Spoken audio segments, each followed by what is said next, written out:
you from? Go for fancy socks. I'm There you go. there for it.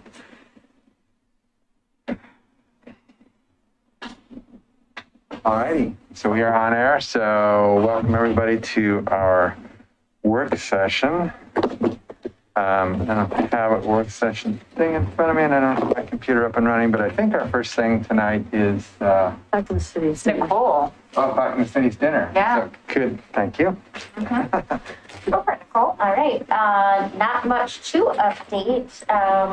We reached out to several caterers, and they're all available. So it's just picking a caterer at this point.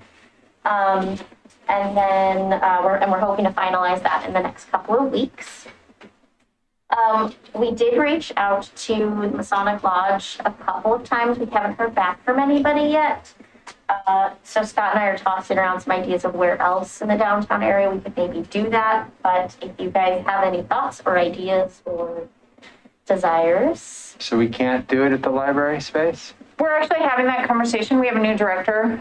They were just getting up and running for renting the space. This month is the time when we have the new software package on board. So I believe we're going to go over and meet with Brent and have that discussion with him this week. Yes. Chapel Theater in option? Is where? Chapel Theater and Chapel Theater. Right, up on Harrison, right? Yeah. Yeah, if we're not doing a tour of downtown or anything, that could work. And the college, is that room? Yeah. They were not leasing their space when we checked them with them last. Their protocols were still in place for not leasing it to outside groups, but we can try again. Yeah. Perfect. Thank you. I mean, is Milwaukie Center off the table? No, let's try. Yeah, we can check there too. Yeah.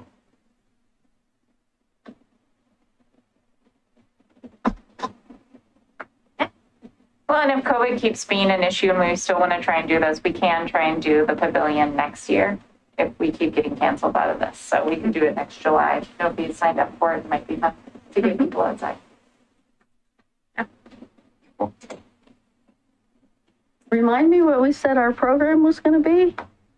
I believe it was doing a tour of the library, talking about the energy difference between the old library and the new library, and then also talking about going over and looking at the new city hall and talking about the Right, process. that's why we want to be Downtown downtown. would be a lot better. Yeah. And Scott and I met with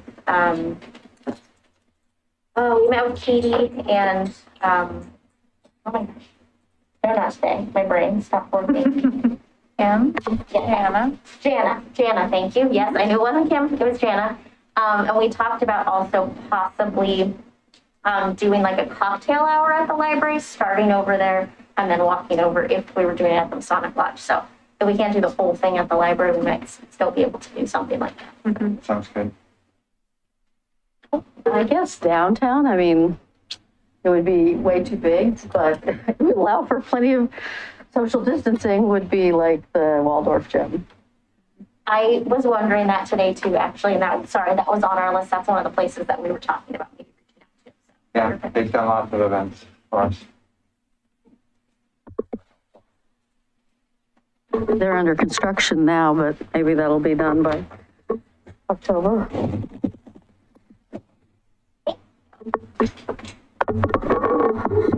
That's all I have. Alrighty. Cool. Is there meeting space at the new high school? That's farther afield, but if there's The cafeteria. there's the cafeteria and they had the public meeting room. It's actually pretty good sized. We can check there too. Now you've got Further walk to the library. way more options than you need. I mean, especially with the way things are going, I think more options are better than not enough options. Yeah, Yeah. for sure.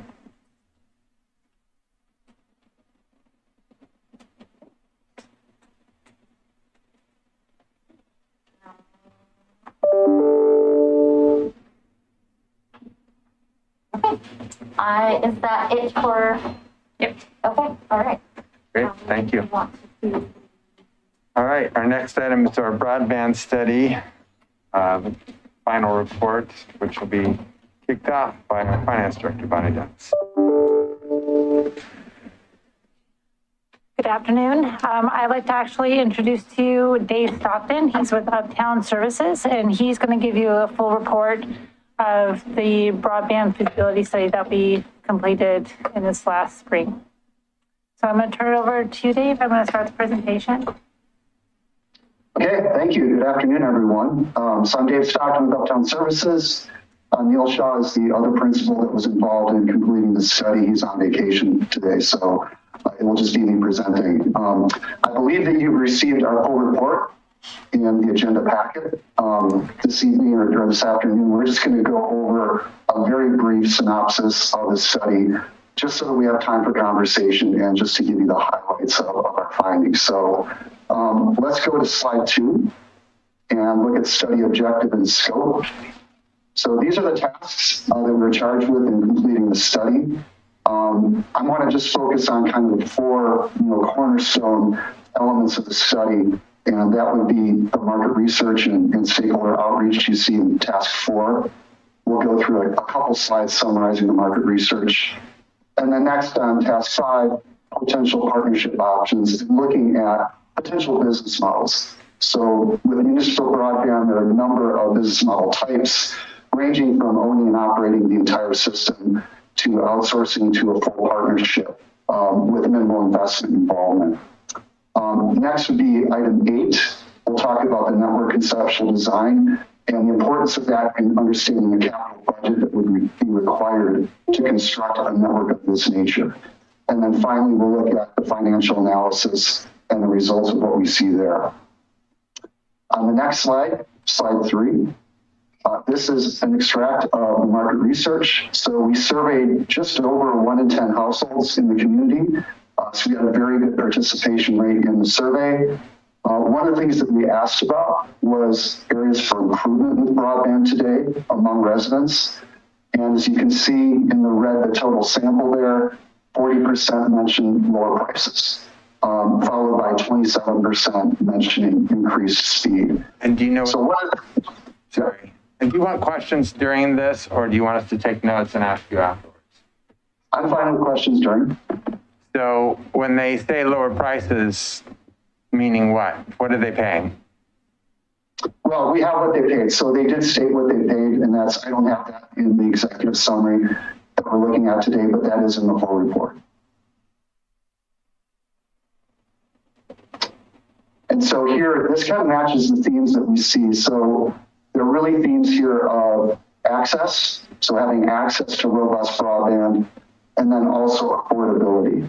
And in terms of what we see here, affordability and elsewhere in the survey seems to be a greater issue than access. And we'll talk about access in a minute as well. So when you say full report, we were given 2 different versions of a PowerPoint, but is there an actual written report? No, it's data intensive, so it's the PowerPoint. Okay. And then we do have spreadsheet analysis and we have the market research raw data as well that we provided. So I guess then where in the full report are the prices that people are paying? They would be on, let me just find the slide number.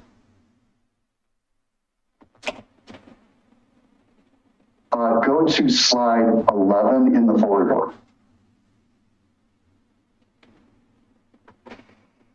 So the average spending is $68 per household, but you can see there's a fair amount of variance there with people paying as low as $25 to $50, but the average is 68. I'm sorry, so would it be possible for you to look at our packet rather than? Yes, 28. Okay, because your numbers are very different from the numbers we have. Yeah, so down in the corner are his numbers. Yeah, I can try. Let's see here. Okay. Wait, it's the version in the packet or it's the version? So in our packet, WS 28 is his Okay. page 11. That's right. And so those prices, what was hard for me to wrap my head around with this was those are prices, but they don't say whether somebody's getting gigabit service or whether the TV thing that they're signed up for. I mean, I don't know if I'm reading apples to oranges here. Yeah, I mean, we're isolating internet here, and you can see, to your point, that on that slide 11, we have bundled and 27%. So we do have an option in response to that question where someone can say, I'm in a multi-product bundle. I can't tell you specifically what I'm paying just for internet because it's including TV or phone. So that's about. But somebody who's paying 25 to 50, what internet speeds are they paying for at that price? Well, we could cross-tab that. I mean, we know that we've got it in the study in terms of the price points, but the speeds are on the previous slide in the full report. So that's slide 10. So you can see the stated download speed there. And then we've also included later in the report the actual price points that are in place with the incumbent providers today.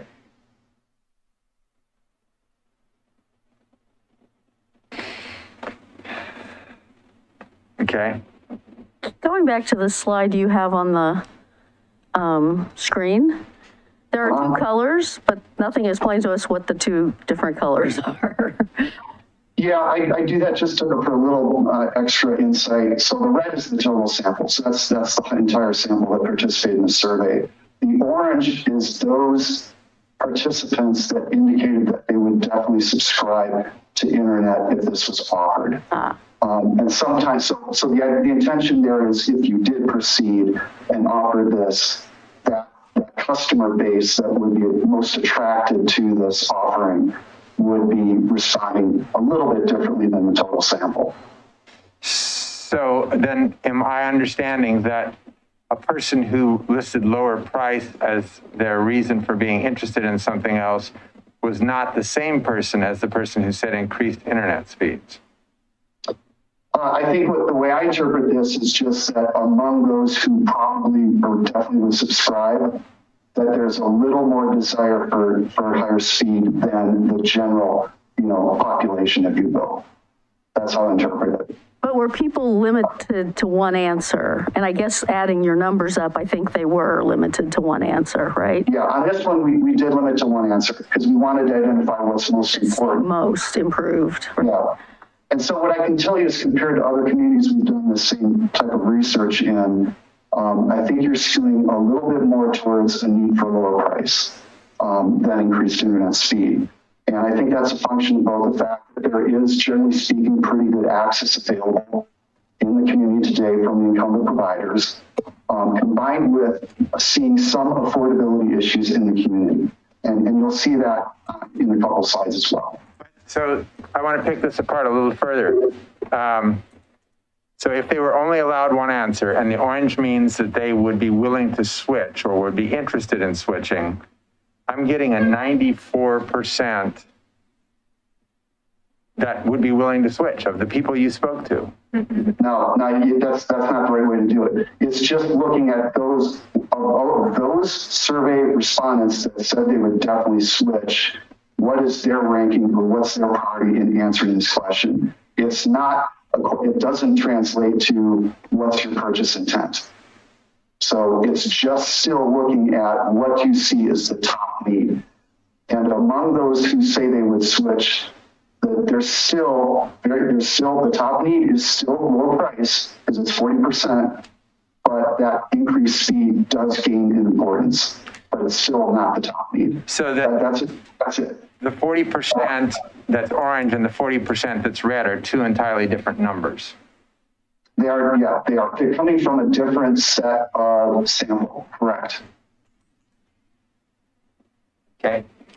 Okay. So I want to talk about, we started talking about affordability here. And one of the things I want to talk about is, because from a timing standpoint, it's very interesting. There's a program sponsored by the federal government called the Affordable Connectivity Program. And there have been, subsidy programs provided by incumbents for a while. Usually they're means tested, so there's some demonstration of a lower income household, typically participation in the National School Lunch Program. But what's happened with the federal funding that's been allocated to broadband in the last year or so is that that program has been massively funded. So there's $14 billion nationwide available for the affordable connectivity program. And basically the gist of the program is that any provider can participate and register. But what they have to do is they have to offer a $30 discount on every internet tier that they offer. And that $30 is compensated to the incumbent provider through these federal grant dollar programs. So it's a really important program. It's very well funded. And we wanted to understand the impact of that in maybe changing purchase intent. We wanted to understand the impact relative to what percentage of households in the community could be eligible for a program like that. And ultimately, even if you don't run a program like that, you may have opportunities here to influence awareness in the community of these programs. Because typically, and we've seen before, you typically see maybe a 50% participation rate in programs of this nature among households that are eligible to participate. So there could be an opportunity here for the community to become more aware and take advantage of this program since it's so well funded. So the way we explored this in the research is we tested different price points. So first we did what's called cell A and cell B. So we split the sample into two halves, and each survey participant only heard one price point for gig service. Cell A heard $60 and cell B heard $70. And then later in the survey, after we identified income for the household, we were able to determine if that household would be eligible to participate in a program like this. And if so, we asked about intent at the reduced price that represented the $30 discount. And you see that over there on the right. And then we did test a couple multi-gig price points as well. In looking at eligibility on the next slide, I'm on slide 5 now, it's 12% of households in the community. And you can see in the upper left-hand corner, it does depend on household size. So the more members in the household, the higher the income threshold gets. And it's, starting at about income of just under 34,000, going up to 53,000. You do have some leeway in setting these. These were set at 50% of your area median income that you're currently using for utility assistance. But there is some leeway. I think you can go up to 200% of the federal poverty guideline. But using that definition, this is what you get in terms of 12%. Can I ask a question? When you say you, who's the you who can set? So when we did the study, you guys have this utility assistance program, and that threshold is 50%. So that's what you're using in terms of qualifying for that program. So in using that same threshold, that's what we applied here. We are allowed to set it at a higher threshold? You can up to 200% of federal poverty guideline, correct? But who is it? So I'm struggling to understand who is administering the ACP funds in this scenario. Well, it's the NTIA, which is an organization of the federal government. So they administer it and they control. I mean, who is dispersing the funds to the households? Or taking care of making sure that this occurs from the standpoint of a household? Good question. Let me use an example. Let's say Comcast did this. Comcast would take $30 off every tier. So that customer would just not be billed that $30. Then Comcast on the back end would submit reports to the federal government to basically get reimbursed for the $30. That's how it happens. Sorry, go ahead. So the household, never has to get reimbursed per se. They just get the lower rate from day one.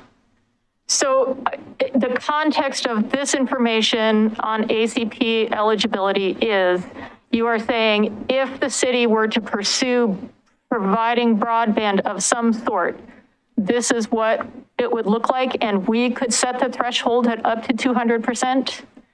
Correct. Okay. But I'd also add too, as I alluded to, that even if you didn't pursue this, that you still could potentially look at focusing on awareness of this program within the community, Yeah. just to get more households that are eligible to participate and take advantage of it. Yeah, and I think that's a terrific opportunity that we could, that's a pretty easy lift. So I appreciate you highlighting that. Thank you. Okay.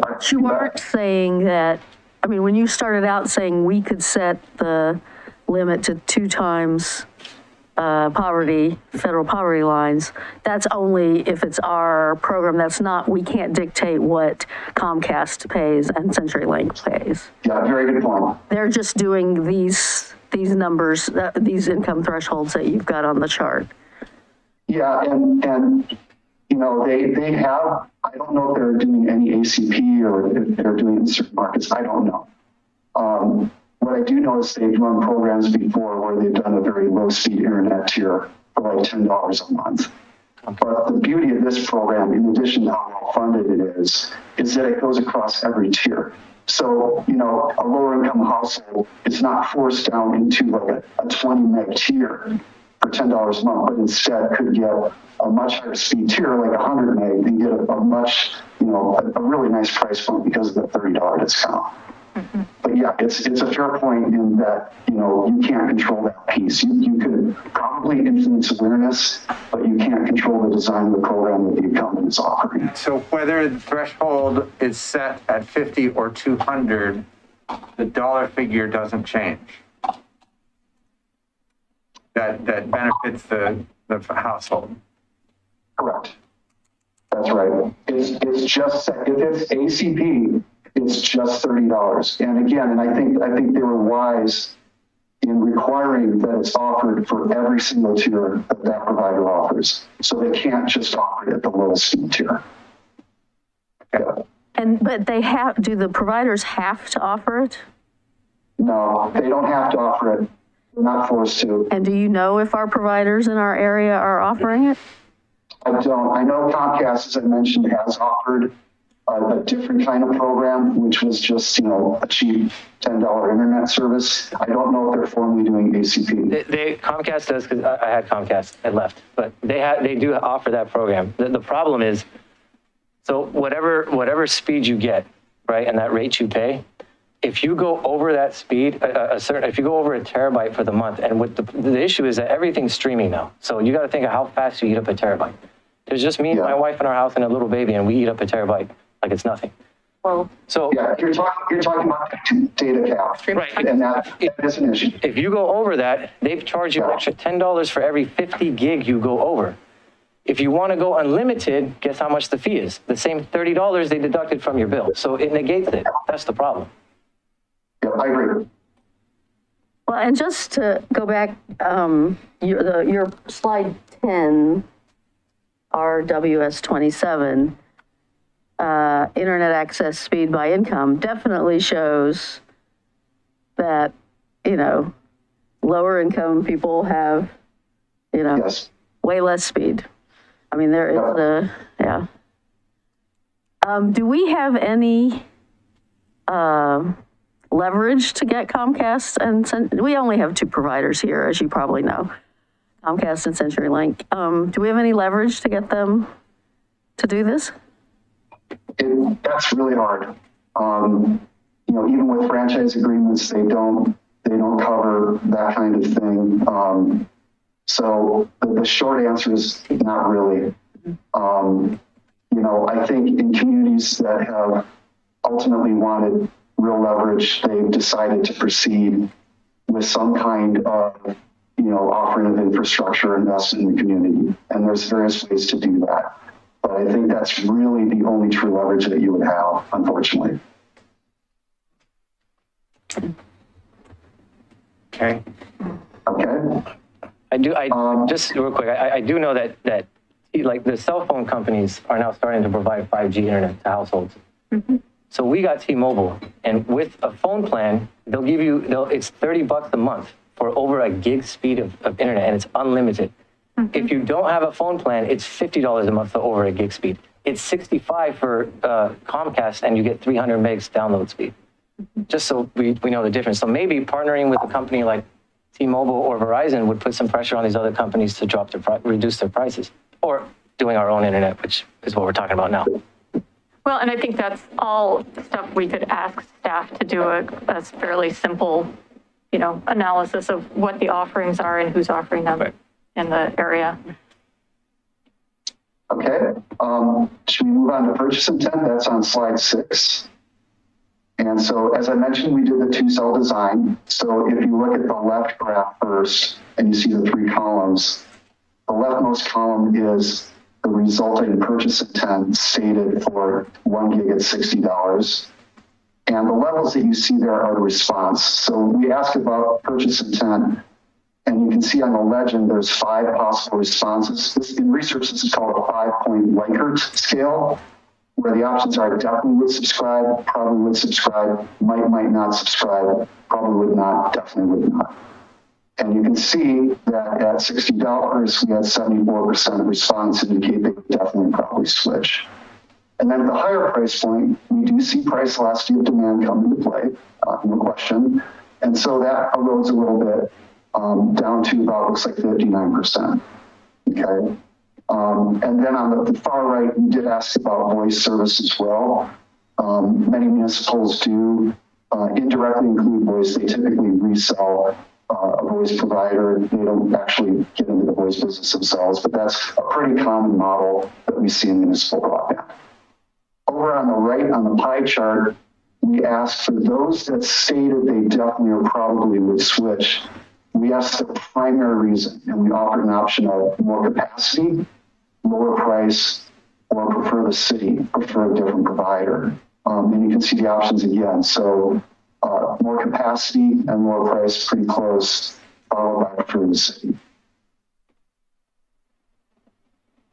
So if we look at summary of the research findings, I'll point out a few things. I don't want to go through this entire slide, but we have 84% of homes in Milwaukie using a wired connection today. As you were just pointing out, when household income drops below 25,000, it reduces the incidence of connection, and it also reduces the speed that they're subscribing to. So there is an affordability issue here, both with being able to have a wired connection, but also the speed at which, because we all know more speed is more money, and some budgets can't afford that. Internet speed and lower price is predominant need. We see that about 12% of Milwaukie households would be eligible for the ACP program. We also know, even though I didn't go through it today, but it's in the report, that they have a higher incidence, those households have a higher incidence of work at home and online schooling than non-eligible households. So they have a greater need in terms of budget, but also in terms of how they're using the internet. And then finally, we estimated the take rate. We show that we'd be looking at about a 36% take rate at $60 a month price point. And as we evaluate that and go through what we call overstatement adjustments. So that would be our estimate on the take rate. So, and that took into account lower income people that would be getting gigabit service at $30 a month, yes? It did. Yes. So I want to talk about a really important area, which is the cost to construct a network Wait, of this. before you go on, just clarify, take rate means how many people you think subscribe. Correct. And that's lower than what your surveys were showing, considerably lower. It is. So we go through what's called overstatement adjustment, where we take 70% of that definitely would value, 30% of probably would, and 10% of might not. And this is just empirical over time. This goes back 50 years. I think comes out of the packaged goods industry, and just adjusting for what really happens when someone has to take out their wallet versus what they say they're going to do in a survey. And we've done this, for a long 20 years, and have a number of clients deploy, and that seems to be a pretty good estimate for the take rate. But I will show you where we looked at some sensitivity and scenarios on higher take rates and what would be required. Okay. So if we go to slide 8, I want to talk about construction costs. It's a huge part, as you can imagine, of an undertaking like this. And so we need to have a good estimate of what would be required. And what we do is we do what we call sample designs. So we took 4 areas within the community, and you can see them highlighted here. And the acronyms are LD stands for low density, OH is overhead. And And we had 2 of those, overhead 1 and 2. And then we had 2 underground areas, UG 1 and 2. And we felt in working with your staff that these are representative areas. And what we do on the next slide, on slide 9, is we engineer them just as we would if you were saying, we're going to build this and we need to design. And so we go through all that detail.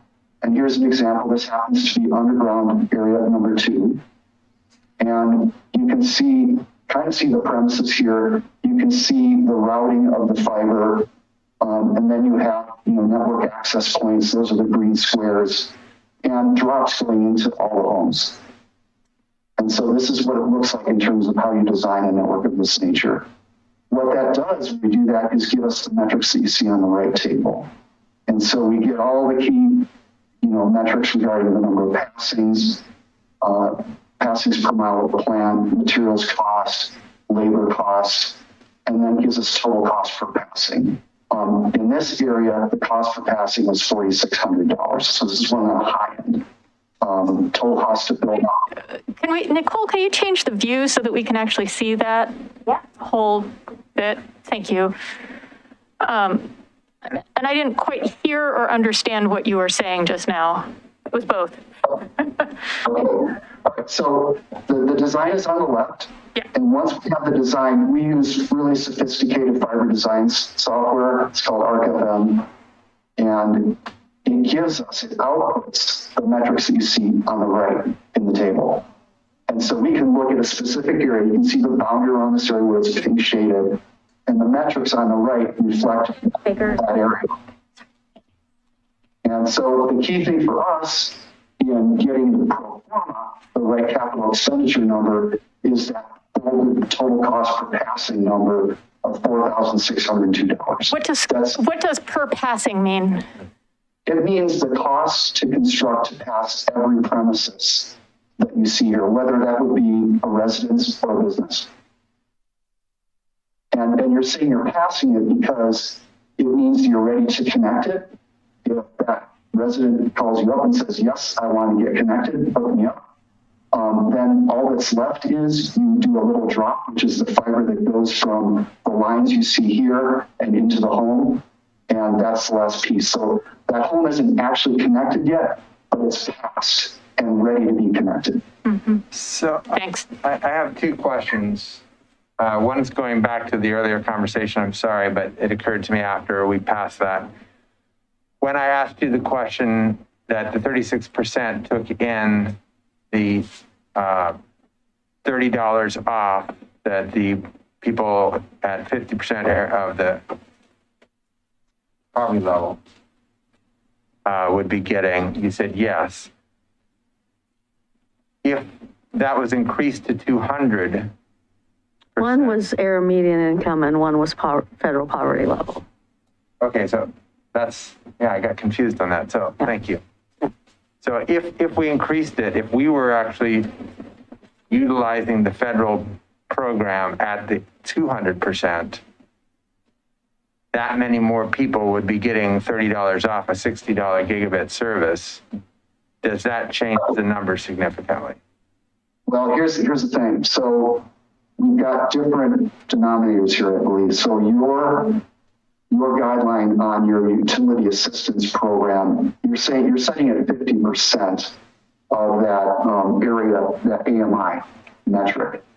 But that's a different metric from the federal poverty guidelines. So I have to look in terms of nominal dollars, what increase there might be between your program using that utility assistance versus 200% of federal poverty. I mean, it might allow a 5% higher threshold on income. I'm not sure. But don't get caught on 200% versus 50% because it's not going to be 4 times more people or whatever. So then the second question, are you familiar with Sandy, Oregon and the program that they rolled out? Yeah, just to some extent. So the way they did it was rather than build out the passing for the entire city, they literally looked for subscribers first and then built the system basically built on who was subscribing. And in the end, they couldn't keep up because everyone ended up subscribing. Yeah. And eventually they built it all out and paid off their bond something like 10 years early. Yeah. Yeah, you could look at a program like that. You know, we've had clients want to look at local improvement districts. You know, those things are options, I think. Okay, can I just, I want to make sure I understand this chart here. So passings are potential connections to Yes. line, whether residential or business. I do think you guys could use better English. I have to say, you have your industry jargon, and this is not very intuitive for those of us. Believe me, I've been in telecom my whole life. I totally understand. If we changed it, no one in our industry would know what we're talking about. And is mile of plant Yeah. actually mile of wire? Yes. Okay. Yeah, it's that route. So if you look at the line, you know, you have road miles when you build roads. You have plant miles when you build fiber. But if you see the lines on there, those all get added up, and it's how many passings you have per mile of plant. Okay, so this neighborhood has 260, which I think is maybe Cheragino Farms, but anyway, this neighborhood has 267 homes or businesses at 72 per mile. So I assume like a more densely, an area with smaller lots and more densely populated would have more. And when you say a passing, like we've recently enacted a code to allow for fourplexes. So is the passing to the building, it doesn't matter how many units are in the building, is that right? Well, it does matter, but when we model it, if you have 4 units in that fourplex, that's 4 potential revenue units. And so you want to count it as 4, but you're right. I think the point you're getting at is more density is more capital efficient, and that's certainly true. The other thing that's big that comes into play relative to capital efficiency is overhead versus underground. So overhead is a lot cheaper to construct, as you can imagine, than underground is. And so what can happen is, depending on the amount of underground and if there's low density, costs can go up pretty dramatically. And I think that's what you're seeing here with the $4,600 number. That's, compared to what we typically see, it's a very high number. The other thing that came into play, because we've been working with Clackamas, Hillsborough, we've seen an increase in labor costs in this industry in your area over the last year or so. And that's probably not going to be alleviated for some time because of the grant programs and the amount of work that's going to be sent out to contractors over the next 3 or 4 years.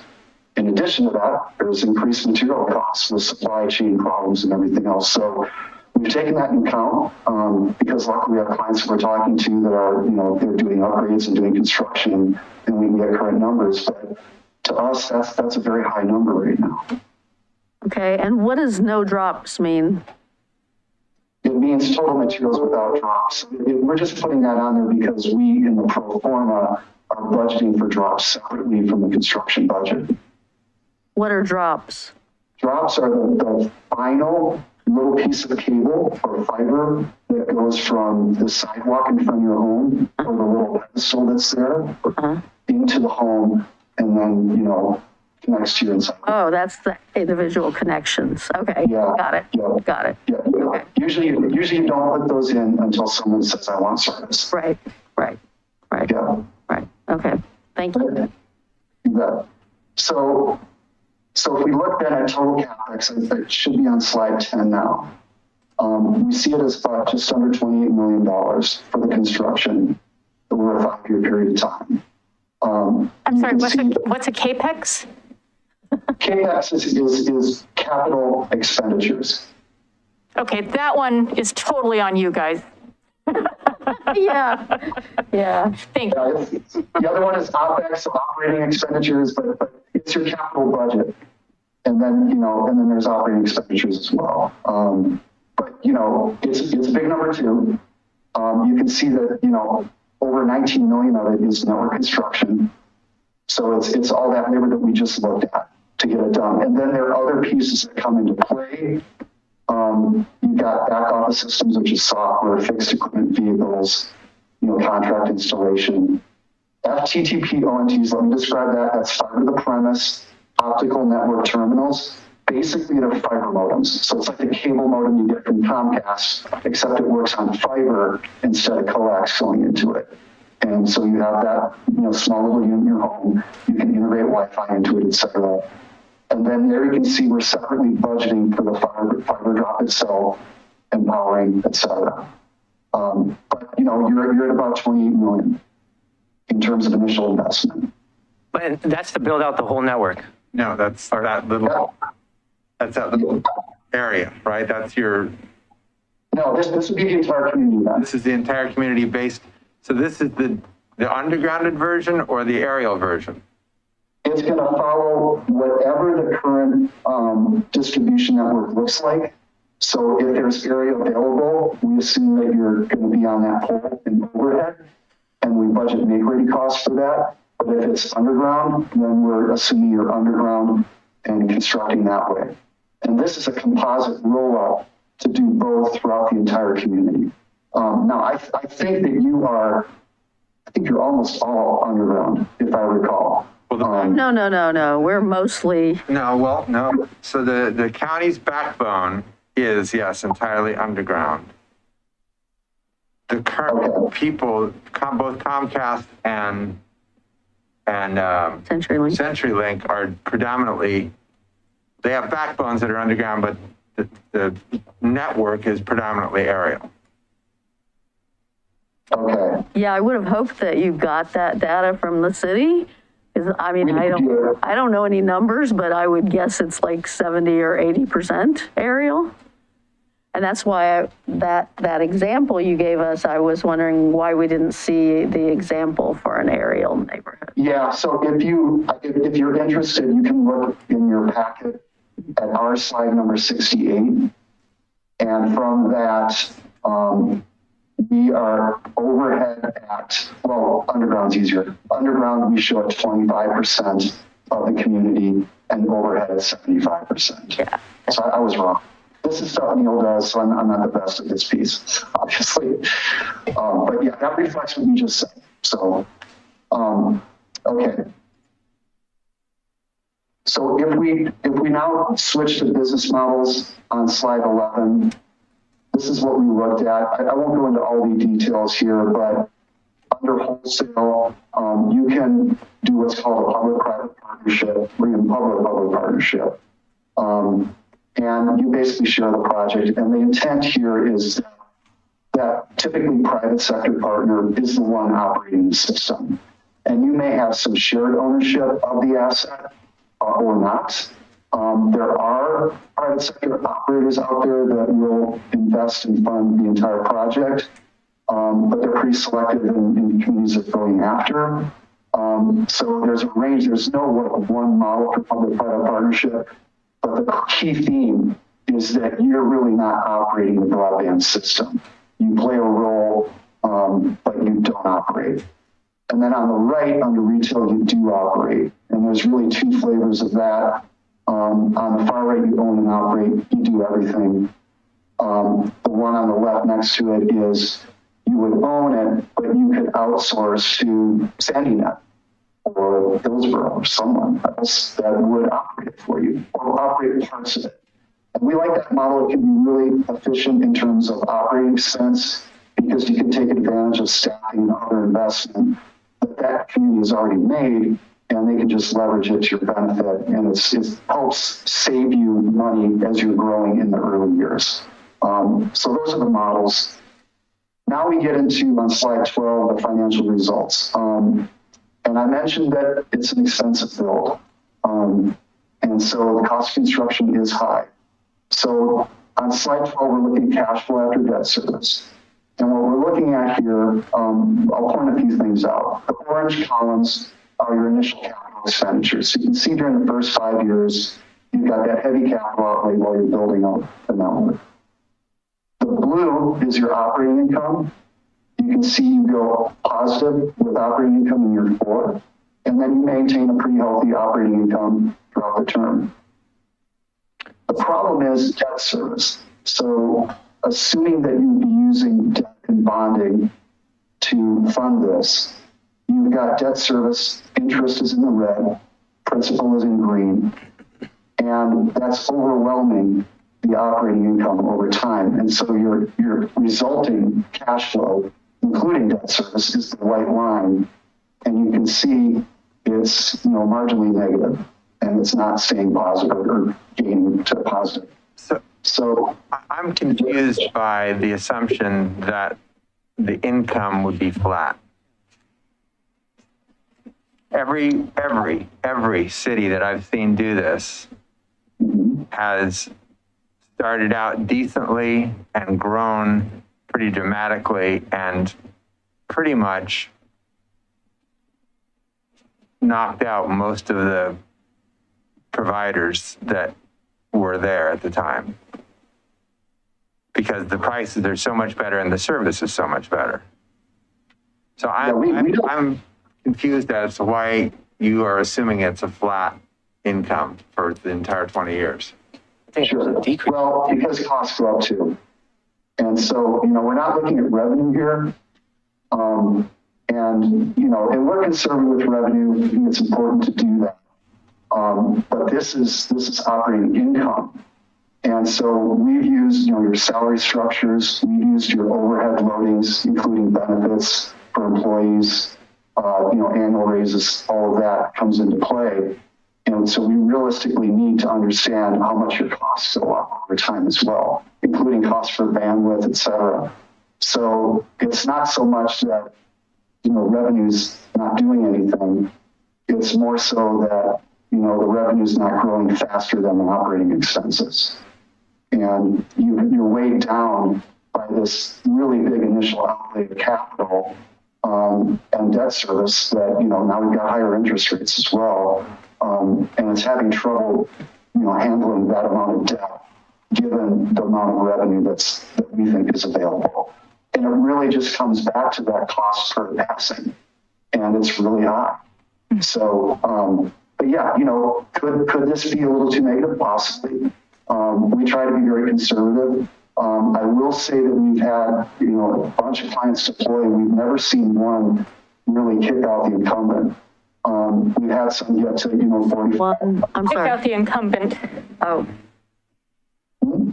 I was just repeating what you said. I didn't hear what. Yeah, we've never seen, take complete market share. We haven't seen that. We've seen 45% market share to 55%, but it's not 100%. And so, we just need to be careful here and realistic. And I want to convey that to you that there is some financial risk here, depending on how you finance it. Now, you could look at equity, and I'll mention equity in a minute here. That could be an option. But short of putting in substantial equity, this is going to have a debt service problem, given how much capital you have to invest up front to build it out. Does that make sense? I hope I'm answering the question. Yeah, I have a question though, but this is just revenue being made off of subscribers, correct? So this isn't including other opportunities such as our own dark fiber, right? If we had our own, and the possibility that if we had our own, we can do what you were suggesting we could do with Hillsborough, with other cities, localities, and generate revenue off of that as well, off of those services too, right? Like let's say Gladstone, right? If we had ours, then when Gladstone wanted to partner with us to do something similar to what you said we would do with Hillsborough, that's another form of income, right, for us to generate. It would be, yeah, that's true. So you can expand. We've had a couple clients do that. So you could become an operator and provide, network management services and other services to another community and charge them for it. It's typically not a game changer. I'll tell you that the financial arrangements that we have seen have ranged in the area from $10 to $20 per subscriber per month that you would receive as compensation for those services. So, it's not, it doesn't radically affect the pro forma, but you're right, there are potential other opportunities, no question. Right. I mean, it will at least change the income margins, the operating income. Yeah, it It will. It looks like the margins are pretty close.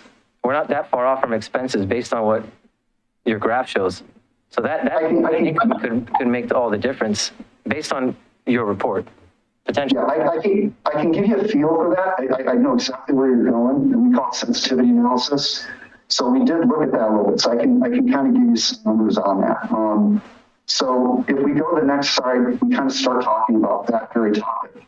So I'm on slide 13, and we looked at the different business models. And, you know, to kind of review this, there's a lot here on the slide, I realize. Could you please define CAPES? Define which? CAPES, due to a very high CAPES requirement. Supposed to be CapEx. Oh.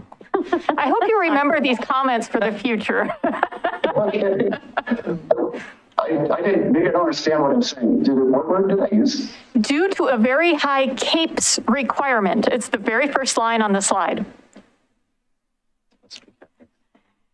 Oh, sorry. Yeah. That's a typo. I'm giving you a hard time. I know it means capital expenditure, but this is just one of those places where the jargon is, it just really makes me trip. It trips me up too, so there you go. Good catch. Yeah, you're right though, it's CapEx. So the models here, we're looking, you know, the thing to point out here is the legend and the different models. And what we're showing here with net cash in the graph is just kind of the cumulative balance of investment versus what's been earned back over time. And this is not, you know, it's a little bit subjective. There's no right or wrong here. We typically like to recommend to clients that you typically want to get close to full payback within 20 years or close to it, just in terms of managing risk. So that's what we're looking at here. And then of course it depends on the model and then the financial terms assumptions behind that particular model. So if you look in the legend, we've got own and operate, and we've got the retail partner. So the own and operate is orange. Retail operating partner green is better. It's higher because of that efficiency that I mentioned. And then we've got a couple scenarios where you put in some equity. And I'll show you how much equity that is. And then you basically get in the range of making it net payback within 20 years under those scenarios. Then we've got a couple wholesale views. So we've got Ting, which is a wholesale partner. Their typical terms, at least that we've seen in terms of contracts we have our hands on, reflect $6 per passing and 17 per connected. So that's wholesale fee that they would pay to you to be on your network.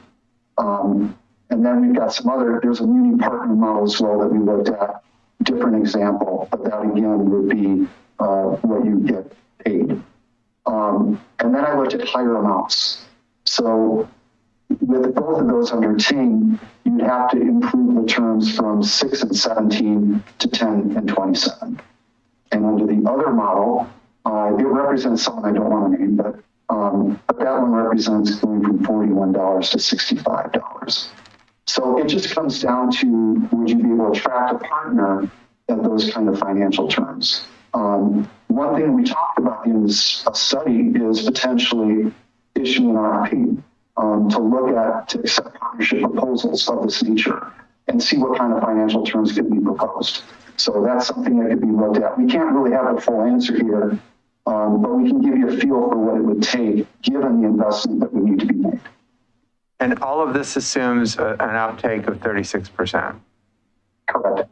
Flat. That stays at 36% for the duration.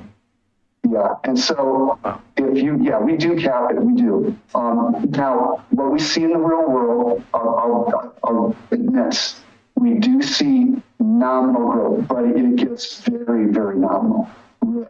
This morning, I just received a subscriber report from a client that launched in 2007.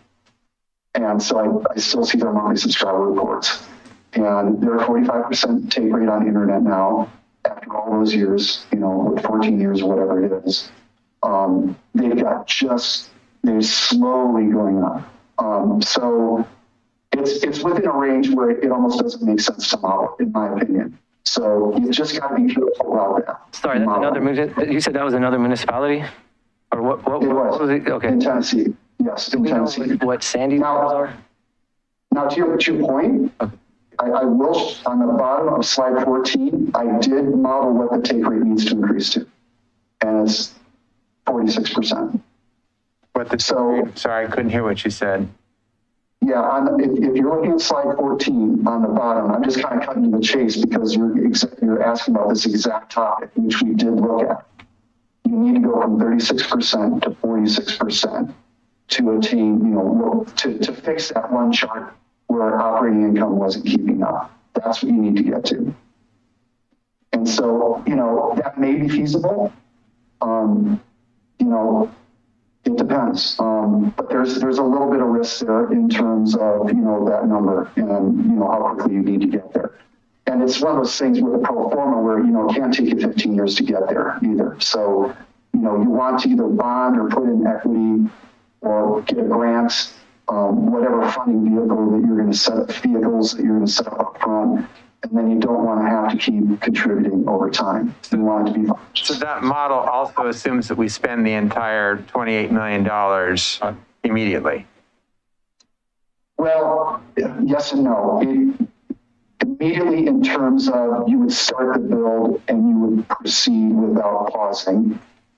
And usually that's ideal because you get these construction contractors in and other contractors and you start doing make-ready on poles.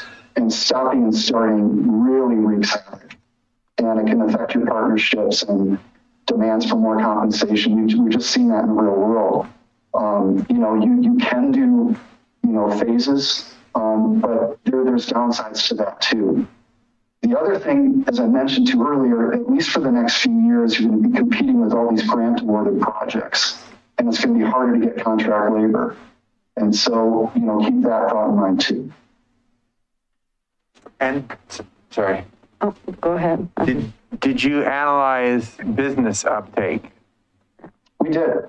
Yeah, we did. And so we have. Before you change slides, Okay. I just want to make sure I understand number 5. You're saying 3 metrics.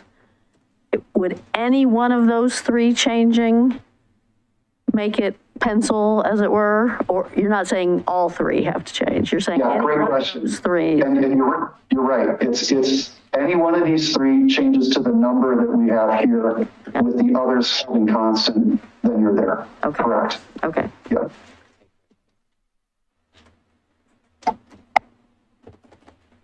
I'm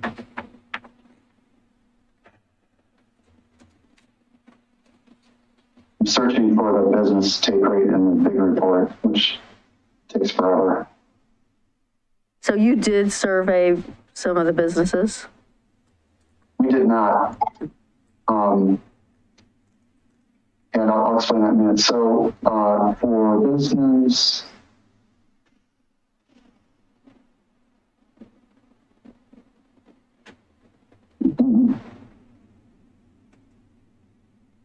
that's not where I thought it would be.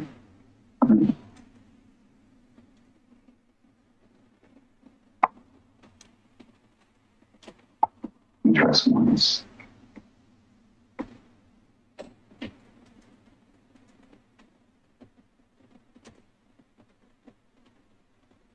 Looks like I have to go into model. I can do that.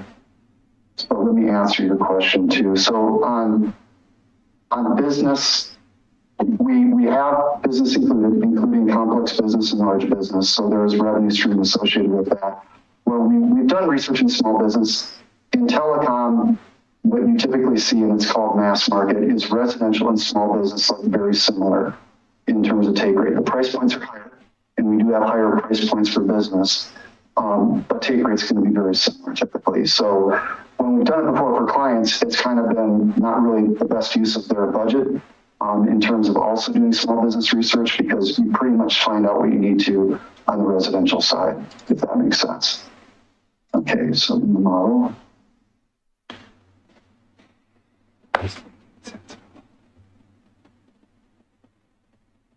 That's an interesting statement, given that different cities can have completely different business profiles. Yeah. For example, we are an industrial city. Yeah. We have 2 very large industrial areas. So I've got commercial at 35%. And then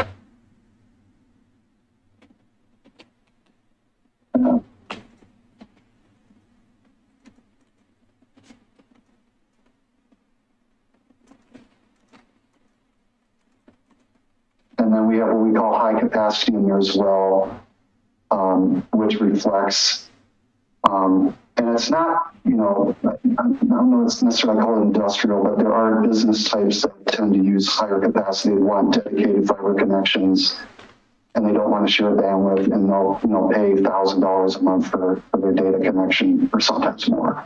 And we've got revenue associated with that too. I mean, we had one of our industrial areas was the subject of a master planning effort about 5 or 6 years ago. And it called for running 1 gig to every, it called for new high fiber. It called for that. And I don't know, was that the city and the staff just being forward thinking, or was that something they were really asking for? I think they were asking. Were they? Yeah. Because at the time, they were paying ridiculous amounts of money for 2 gigabit service. Yeah. Like thousands of dollars.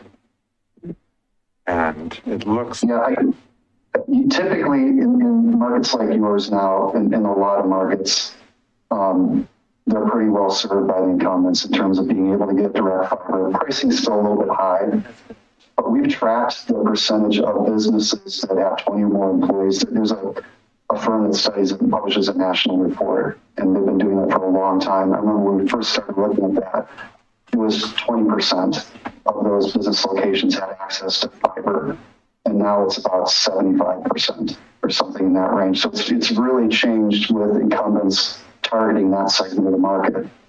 So there can be revenue there, but it is also pretty competitive. And they get locked up in long-term contracts too. Are they being served by the same big companies, or are there, meaning here Comcast and CenturyLink, or are they getting fiber from somewhere else? Both of those, plus usually others. So there are firms like Zayo, Unite, that are out there, AT&T, that they target larger markets, and they will buy infrastructure. They'll either build or lease infrastructure. And so it's more competitive than just your typical incumbents that are serving the mass market for that segment. I'm sure businesses would still appreciate a lower price point. I mean, the bottom line, as a business owner, the bottom line is to reduce costs and increase profit. And if you're going to shave a few $100s a month, potentially off of a thousands of dollar bill, that goes a long way, especially in the economic conditions we're at right now. So I don't want to underestimate what we can accomplish with the business side of things in this. Okay.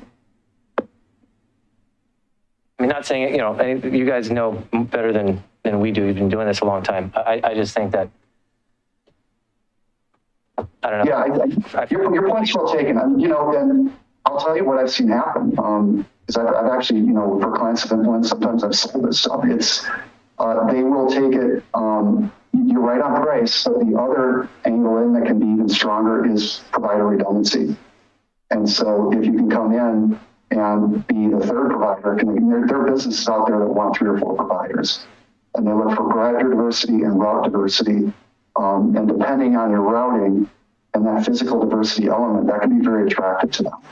Do you have a sense of what types of businesses that might be? I would sort of guess it would be call centers or, something like that. Yeah, it's a little bit all over the map, but anything that's going to be data intensive, file sharing intensive, where you sometimes get knocked out of the area of opportunity is with financial banking. They tend to need, tier 1 national networks where they're connected to other locations in other states or back to headquarters.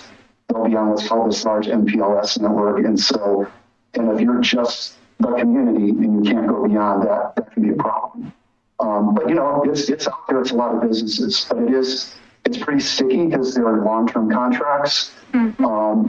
The other thing that I've seen is, unlike residential, they want to sit back and wait and see how you do and make sure that your service levels are going to be really, really good because they're super demanding customers.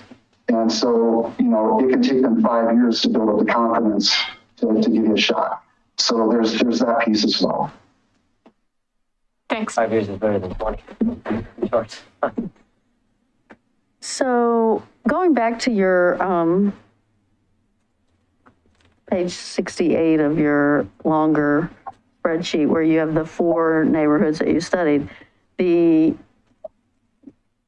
overhead neighborhoods are way, way cheaper per passing.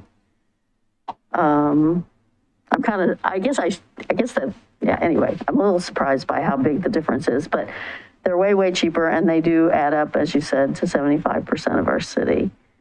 Yeah. I mean, the cost per foot differential between aerial and underground can be, 8x or 10x. Yeah. Yeah. It's way different. Yeah, that is. So, and I'm sorry, remind me again, that 28 million was based on a mixture of both or majority underground? Because it looked like the 4,600. It's both. So you guys were just referring to slide 68, and that's the right slide. So it's based on 25% underground and 75% aerial. Okay. And what about apartment buildings? Yeah, we've accounted for those. 1,500 apartments being built in this city. Does that change the calculation? It does. It does, and it was accounted for. So if you go to the next slide, on slide 69, you can see we're adding in, specifically commercial and then what we call multi-dwelling units, which are apartment buildings. And those are good because, as kind of was discussed earlier, they have better density. They can have some costs with retroactively wiring them inside, what's called common wiring. So you need to budget for that. Because unless it's being built now, it does get expensive to add wire after construction, unless there's available conduit, but a lot of times there isn't. So we need to account for that too. I mean, we have both, obviously. We have a lot of older apartments, but we have about 1,500 in construction or in the pipeline. Total units? Yeah.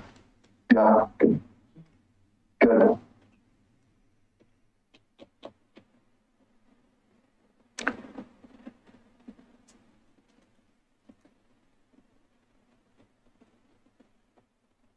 So I think just to wrap up, unless there are other questions, you see our study conclusions on slide 14. We talked about a lot of this. I'll just hit a couple points. But point 2, we are looking at the federal funding. Unfortunately, the way they're defining eligibility for those funds, you're not going to qualify based on what Comcast is offering primarily throughout the community. So that doesn't look like it's going to be an option for you. Wait, say again why we're not going to qualify? Well, because they set the threshold for served versus unserved or underserved at if a household has access to 100 meg or greater download with a wireline internet connection, and Comcast does offer that. So it's a pretty low threshold. We don't really agree with it, but it is the threshold that they're using. So you're saying the new money that's come out the last year is not going to be available to us? Okay. It's going to target areas where you can't get 100 meg. Those are the areas that are going to get the grants approved.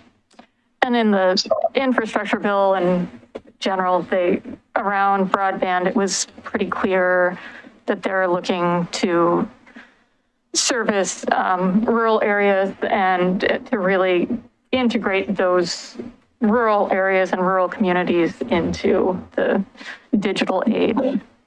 Exactly. Yep. So yeah, unfortunately, we did look at that and we're following that, but it's very clear to us. So in fact, we're doing a lot of work with the counties for the reason you just stated. They have rural parts of the county where they could be eligible. Right.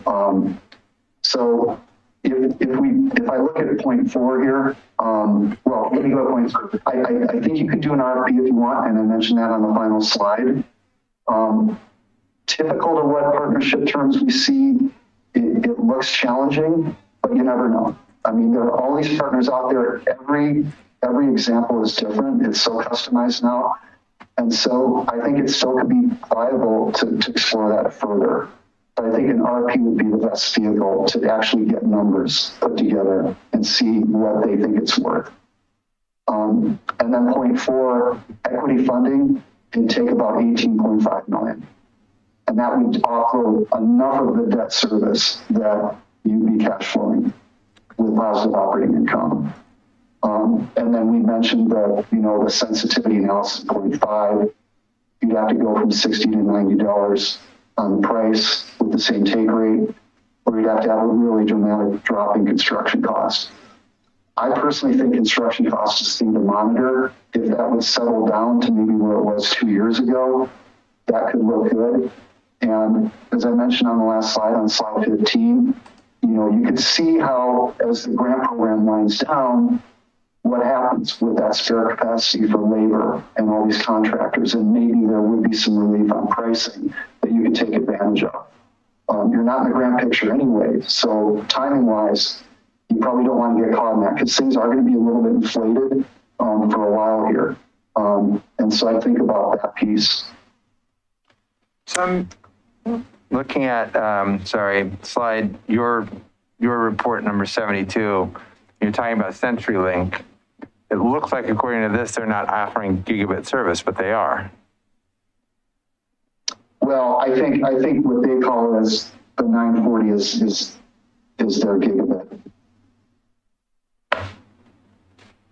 And that would be for residential.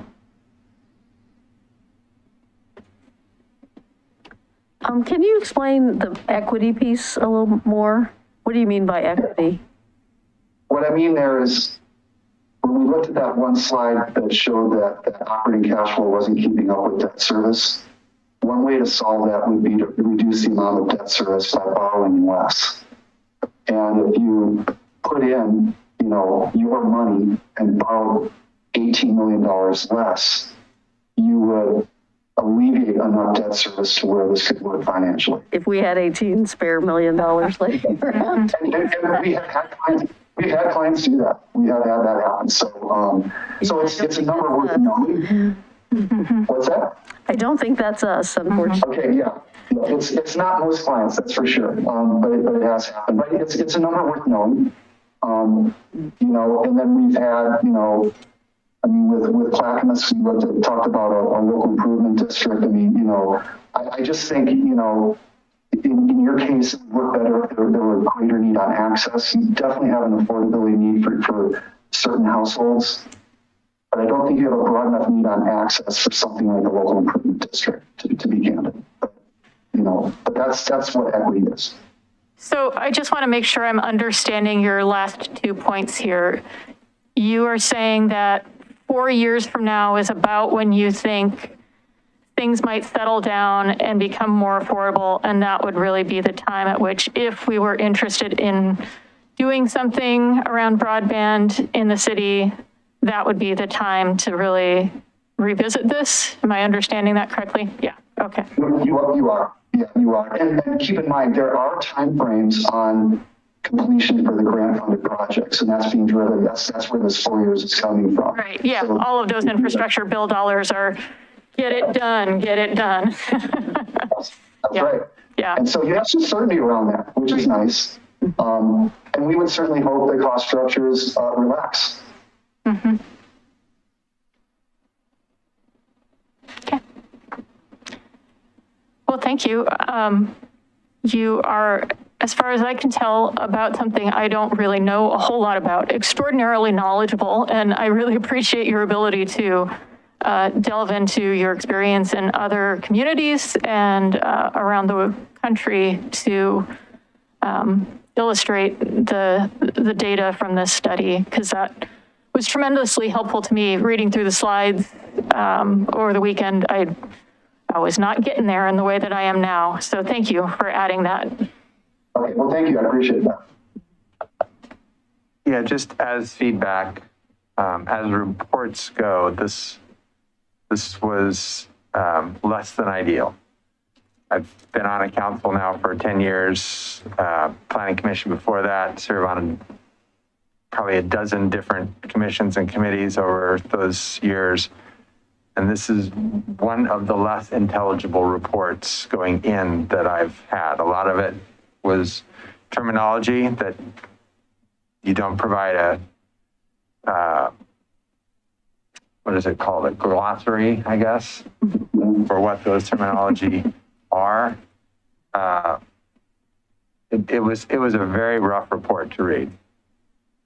And Okay, well, I appreciate that. Yeah, I would have rather had a narrative report with a table of contents and, you know, that kind of stuff. It would have been easier to digest for sure. But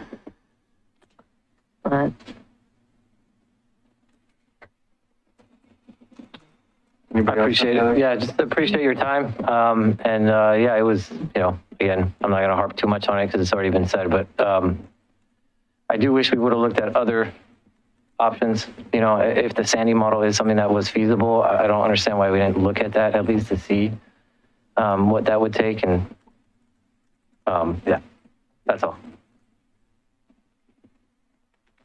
So just to wrap it up, so we'll come back in about 4 years possibly, or at a later time. Is that the direction that I'm hearing from everybody, that we'll table this for now, come back and see how the economy is doing, see if we can do another study or get an updated study? that's not my feedback at this point. Okay, I'm sorry. I So don't what want is, to do that either. is there direction? We need to have a conversation. We haven't gotten to Oh, talk sure. about this at all. Okay, understand. Kathy did send us an article that indicates that Comcast and, I mean, Adam already told us, but yeah, it's, well, Adam was kind of describing something different, I thought, but they are doing this $30. Yeah, it's the same thing I was talking about. Yeah, it's just, you know, Okay. when you get down to the details, at the end of the day, they'll make up that $30 one way or another. So it's just, you know.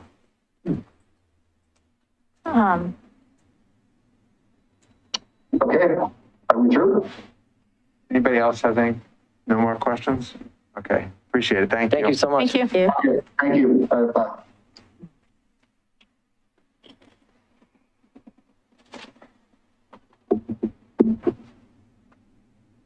So,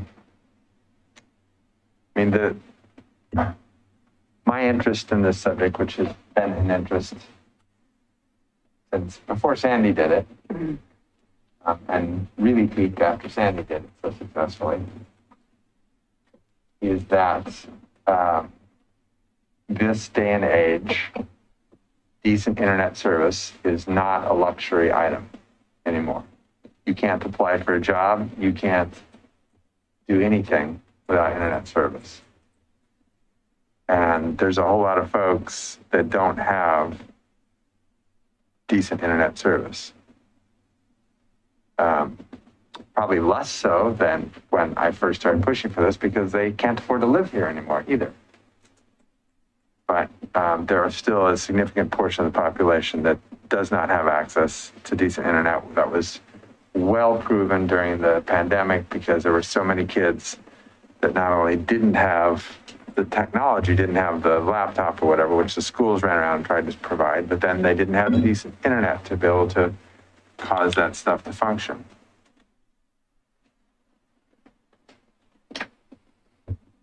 I think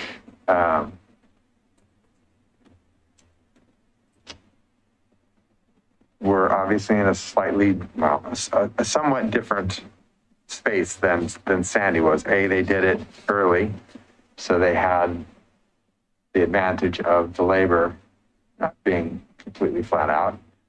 They also were competing in a market that the only thing that really you could get was satellite. There wasn't Comcast wasn't up there, and they weren't interested in being there. So their uptake was really fast and really big. Ours won't be as big. I'm surprised, given the numbers of people that said they would like to have it, that they're assuming half is realistic. Simply because, as we all know, anybody who's had Comcast, their service sucks. It's literally, it is you look up bad service in the dictionary and it's a picture of Comcast. Everyone, there's no one that thinks Comcast gives great service, personal service. And they are incredibly expensive, outrageously expensive. Now, CenturyLink has improved on that somewhat, both in service and in price, but they're still not down to what Sandy is. They are pretty close. So if we aren't going to pursue this, I do think we should put together an information packet that lets people know that there are other choices, that lets people know that there's this program, this federal program where they can get reduced costs, and that we should be pushing the providers to offer that to people at the higher levels of income than what they're currently doing.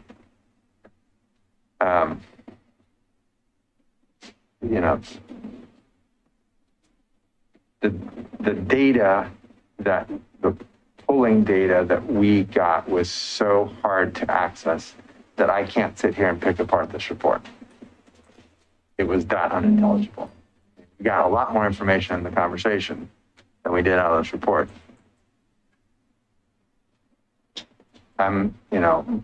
My personal take right now is I want to send this to Jeremy and have him look at it and say, how much of this is valid and how much of this is not.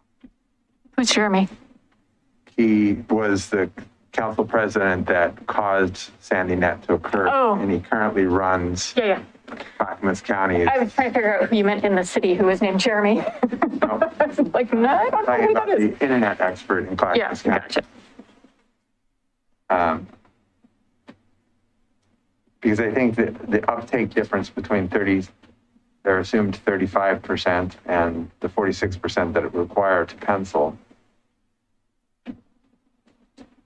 Yeah, it'd be interesting to know what other, like Hillsborough, right? They're rolling it out. What's their uptake? Hillsborough, Right. Sherwood, somebody else out that way. And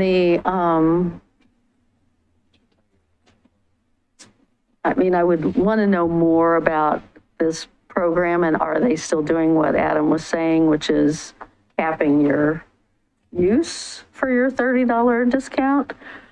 Capping your data. Everyone has a data cap. From what they explained to me, you have to pay extra if you want it unlimited, to where they don't charge you extra if you go. Yeah. And it's 10, and they send you warning emails like, hey, you're about to go over. It's gonna be $10 for every 50. Like, again, everything's streaming now. Everything, right? Right. So, they'll get that money back. Well, that's their thing, right? So it should be, the only thing you should be paying for is speed, there should be no data cap. There isn't with SandyNet, there isn't with any of the municipal internet service. And they do have those, they have those promotional where if you do a 2-year contract, it's like $50 a month. But, which lets me know, because after that, it like almost doubles, which lets me know that they have a way of providing it cheaper for everyone. They just choose not to. Well, I was going to say, Comcast offers an unlimited with no data cap, but it's $100 a month. I pay So it's- $95 a month just for internet. You get 30 off, it's still 70. It's still the upper end of what we were talking about. CenturyLink is unlimited at $60. Yep, They have much more reason. yep. And they're expanding their network in Milwaukie. Well, and the other variable is this T-Mobile. I've been reading more about that, and are more of the, is there a new option that does not require wires? Yeah. they're doing it We through- have it. Yeah. And they gave us a box, Yep. and we literally just plugged it into the wall. There's not even a cable cord. Nope. Is it essentially 5G? Is that It's 5G. So like our speed, I was paying $95 for 300 megs on Xfinity just for internet. I'm paying, because I have phone lines. Without phone lines, you pay $50 for over a gig speed. Yep. And I'm only at 3 bars of service. I'm not even at full bars. Yep. Because it gives you like it's like your phone. It tells you like how much service you have. It's 5 bars. I'm at 3 bars. I'm getting over. I run everything off that and haven't had an issue at all. Yep, and that was what my dad had, and he was one of their pilot study households. He had it for over a year, and it was great. So, very reliable. Yeah. I am. And we do have an executive session. Yeah. All right, well, so me personally, and everybody else can be different, I am going to have other conversations before I'm ready to say, let's table this for 4 years. So maybe we should have another conversation in a couple months about this, Yeah, I feel the same. because I really There's wanna more know what- information I want. So if we're going to table it for a couple months, we are into a new administration. We are what? We're into a new administration. I mean, at that point, we're into a new council. Within 90 days, we'll have elections.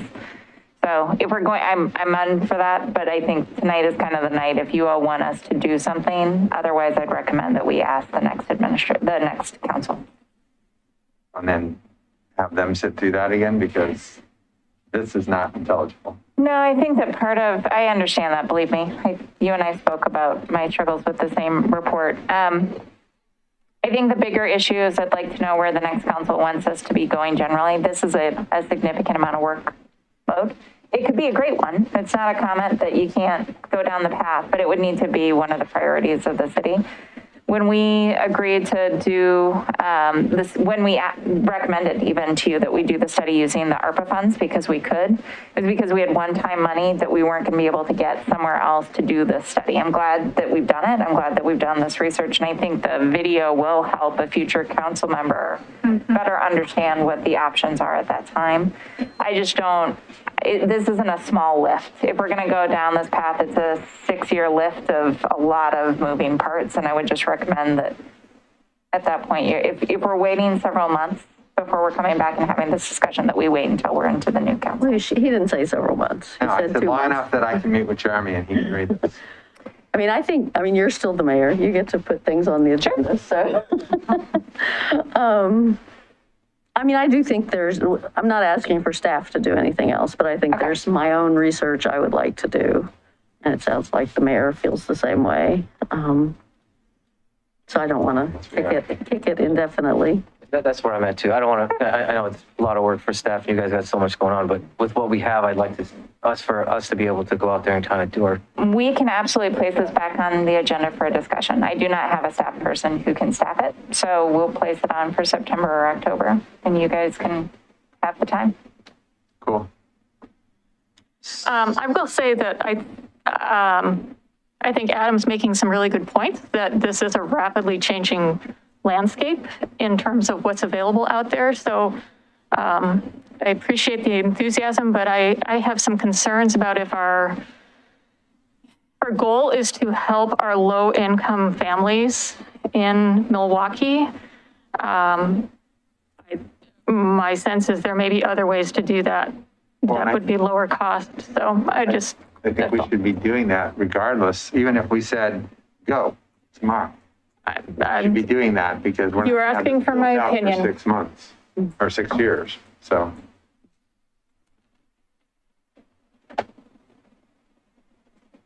So, yeah, let's get as much information out to folks as we can. I actually don't have a staff person to get information out to anyone unless we do it through the pilot. We can do it as an article if one of you would like to do it as your council member corner. That totally works, but I don't have anybody to do research right now. We have a brand new IT director who is currently on vacation. I just don't have the staff capacity, sir. So I don't want to make commitments that I can't follow through on. If you all would like to have a conversation this fall, I respect that and I can create that, but I don't have somebody to take this on. Okay. All right, with that, we are done with the work session and going into executive session. Yeah, did we want to take a 5-minute? Yeah, Just so people can grab some food? we did. We had Laura. Laura's been, yep. Sorry, Laura. With that, we've already had that conversation. We're going to move that to regular session. It's not going away. Shifting slightly.